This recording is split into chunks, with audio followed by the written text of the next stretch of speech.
My name is James Williams Jr. And you know, this is about Donald Trump. When I think this man can't sink to a new low, clearly I am a dumbass. And I am wrong for giving this asshat the benefit of the doubt. Now he's won and I'm over it and I ain't saying nothing about his politics.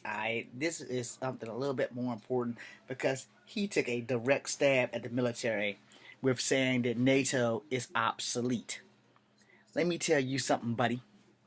You must clearly don't have anybody in your family in the military, or you don't know enough veterans to understand what the hell NATO is for. NATO is the United Nations Operations of Tactic Enforcement. All right, which means if somebody gets uppity and they're not a member of the if they're not a member of the United Nations and they want to start a war with any country, NATO, which generally means the bulk of the army, which is Americans, have to go in and shut shit down. NATO will never be obsolete and NATO will always be needed. As long as there are people who have evil thoughts or racist infections or some ass jacker like ISIS who wants to cause war and chaos amongst the innocent civilians and citizens of the world, you will need NATO.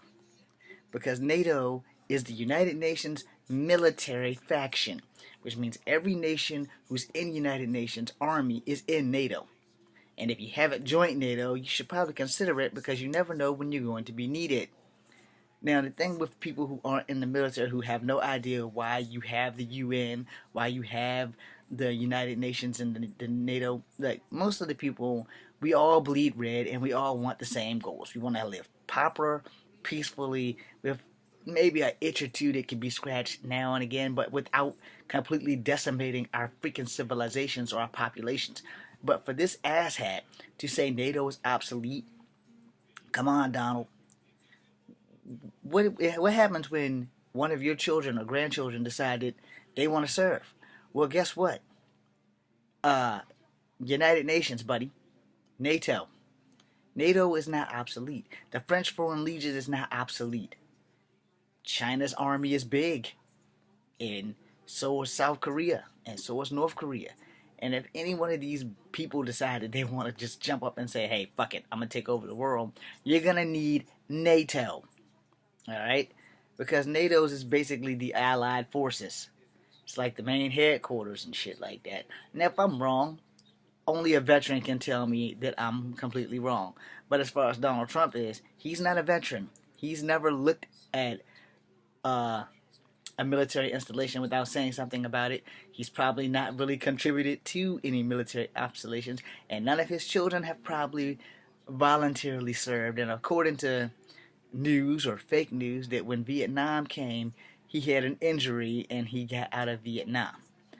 I had two uncles that served in Vietnam, maybe three, because I know I got one on my dad's side who definitely served, and I know for sure one on my mom's side that definitely served.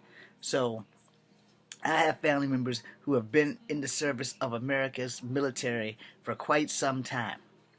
I attempted to serve in the military. My dog tags is real. Had I not been injured, I'd still be in the military today. So before you go talking about NATO or the UN or anything in military terms being obsolete, why don't you suit up? Why don't you get on a flak jacket, a Mick, a flick, and an M4 and carry your ass out there and see how obsolete we are? Military is the shit. Now, granted, when we get out, we're not treated very well.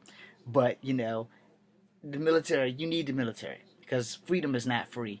And if we gotta die for it to keep your ass and your family and my ass and my family alive, then you need to leave NATO the hell alone.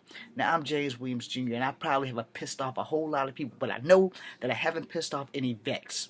Because vets know, like I know, that we need NATO. And that NATO will never be obsolete, and it will always be a necessary evil, because sometimes America's not the good guys. I'm sorry. I'm an honest man, and I am a soldier. Honest soldier, always a soldier, and every soldier knows this when we take that oath of service to serve and protect foreign and domestic terrorism, that we are here to stay. Most people don't sign up for the military if they don't want to be soldiers. Unless you're in that get out of jail program, where it's either go to the military or go to jail. You go to the military, you get a little bit more insight You go to jail, well, jail might be better, but honestly, you go to the military, you have more freedom, and you'll be able to go home, and you won't have a record and all this other shit. They have these programs where I think it's part of the Future Soldiers of America, where if you're a troubled kid, you can join the military, and it will keep you out of juvenile justice systems and shit like that. Now it varies from state to state. I had a friend when I was in Bravo. We called him Pee Wee. That wasn't his real name. What's up, Pee Wee? I do what I want. Anyway, he was in that program. He was 17, strong as a fucking ox, a little bit bigger than me. We had a wrestling match. He didn't make me tap, but I won't gonna give up. Anyway, he was stronger than me. So, moving back on to NATO, if you're not a soldier, you don't have the right to insult NATO. You don't. If you haven't picked up arms and took that oath of service, you have no right to insult NATO. No. Hey, let me throw one back at you, Mr. Trump. Your tax releases aren't obsolete, and we still want to see them. Since you're still after Hillary's email, which is also obsolete, because you won. Now be a dignified winner and serve the country in the next 8 damn days. Start doing your damn job. Stop worrying about dumb shit. Stop tweeting about Saturday Night Live. Grow the fuck up and get your shit together. I'm J.H. Williams Jr. This is Kung Fu Havoc number 2. Be seeing you.